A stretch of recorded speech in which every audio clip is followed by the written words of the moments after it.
Ok. Boa tarde, sou colega de Ciências Naturais, estou a lecionar neste momento na turma do oitavo e nono ano. No ano passado integrei, ou seja, como a escola integrou este projeto de manuais digitais, comecei também a trabalhar com os manuais digitais. Foi a minha primeira experiência a este nível e foi necessário também algum período de adaptação. Tendo em conta essa situação, foi necessário, já como foi referido, alguma formação e uma das atividades de aprendizagem ativa que eu trago aqui hoje para apresentar e que foi aplicado no ano passado com as turmas de sétimo ano, prende-se com a utilização de portfólios digitais. Os portfólios digitais que nós utilizamos, e eu sou aqui no fundo o porta-voz, mas vários colegas o utilizaram. Eu utilizei neste sentido, ou seja, cada um de nós depois aplicou em função da disciplina, em função das aprendizagens essenciais que pretendiam desenvolver, e eu pretendi também fazer um bocadinho a ligação também com a parte dos mídias, que é também desenvolvida ao nível de cidadania e desenvolvimento. Tendo em conta esta questão, ou seja, foi elaborado um portfólio digital, que foi partilhado no Google Classroom, em que os alunos eram convidados a fazer uma pesquisa sobre notícias relacionadas com as ciências naturais, em que cada um deles tinha que, mensalmente, e isto também é o objetivo, não era subcarregar muito os alunos, porque depois, entretanto, como haviam várias atividades, e como já falou aqui, desenvolvidas alguma delas, também tem que haver ali alguma gestão da nossa parte, para não se subcarregar em termos de desenvolvimento de atividades simultâneas.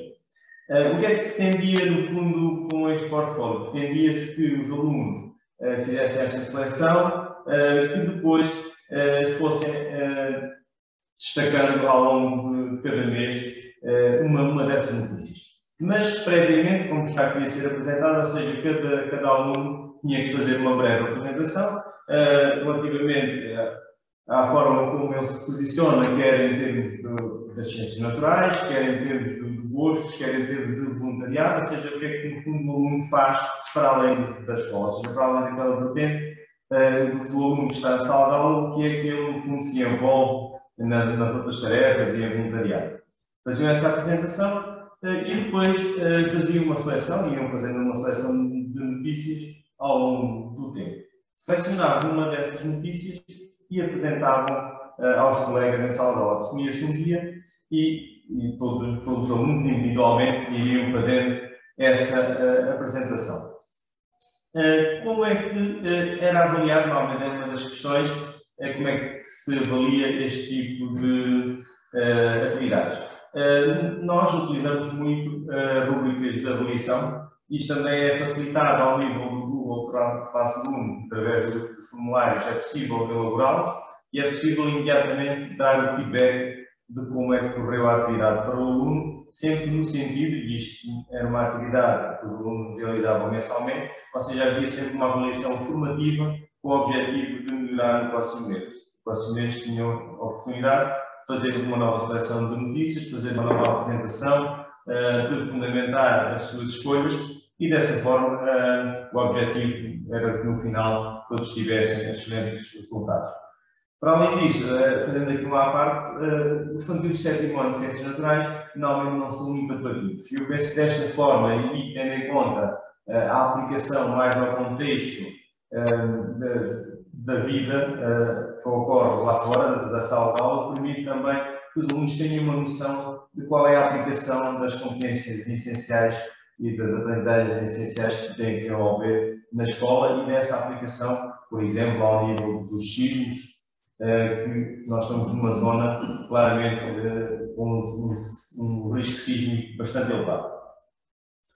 De seguida, eu apresento algumas partes que foram de trabalhos de alguns alunos, alguns exemplos neste caso, uma apresentação de uma aluna do sétimo B. Eu não vou estar agora aqui a esmiuçar em pormenor, mas, ou seja, fazia uma breve apresentação, algumas preocupações e algumas campanhas, nomeadamente que esta aluna já tinha participado e que também apresentou aos colegas, no fundo, para incentivar também mais a atividade cívica e, no fundo, a promover também atividades que eles realizam fora do espaço da sala de aula. Depois apresento também alguns dos exemplos, ou seja, de trabalhos desenvolvidos pelos alunos, de pesquisas de várias notícias, em que depois selecionavam aquela notícia que, por alguma razão, nos tinha tocado mais e que queriam, no fundo, apresentar à turma e justificar, no fundo, essa escolha. Ou seja, dessa forma também davam visibilidade a alguns temas, não é? Porque, normalmente, numa turma de 28 alunos, cada aluno trazia uma notícia diferente e permitia ali, muitas vezes, a partir dessas notícias, desenvolver as aulas seguintes. Ou seja, permitia, no fundo, lançar desafios para serem desenvolvidos em aulas posteriores.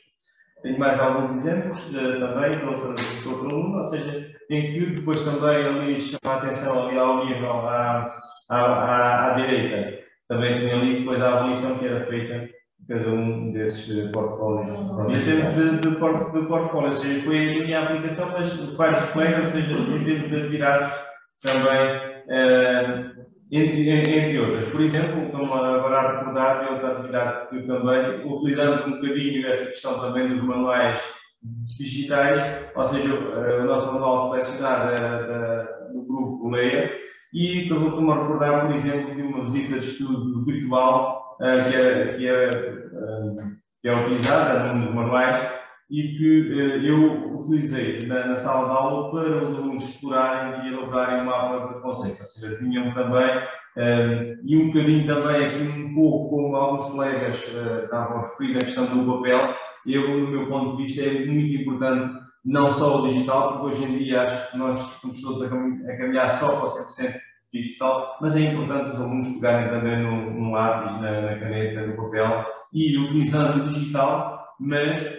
fazendo em papel. Ou seja, eu aqui a opção foi não utilizar ferramentas para fazer o mapa de conceitos que há inúmeras, mas eles tinham que também construir em papel. Ou seja, faziam a exploração e faziam um mapa de conceitos dessa visita virtual, mas em papel. Ou seja, eles depois fotografavam, era enviado também para o Google Classroom e era avaliado também por um sistema de rúbricas, em que os alunos também, dessa forma, eu penso que é importante, não só, como a colega há pouco da Boa Água estava a dizer, passarmos do 8 para o 80, é necessário nós continuarmos com o lápis e o papel para fazer algumas atividades partindo do digital, mas recorrendo também à necessidade, porque eles também precisam de saber escrever e de saber passar para o papel algumas das ideias que vão recolhendo das fontes digitais.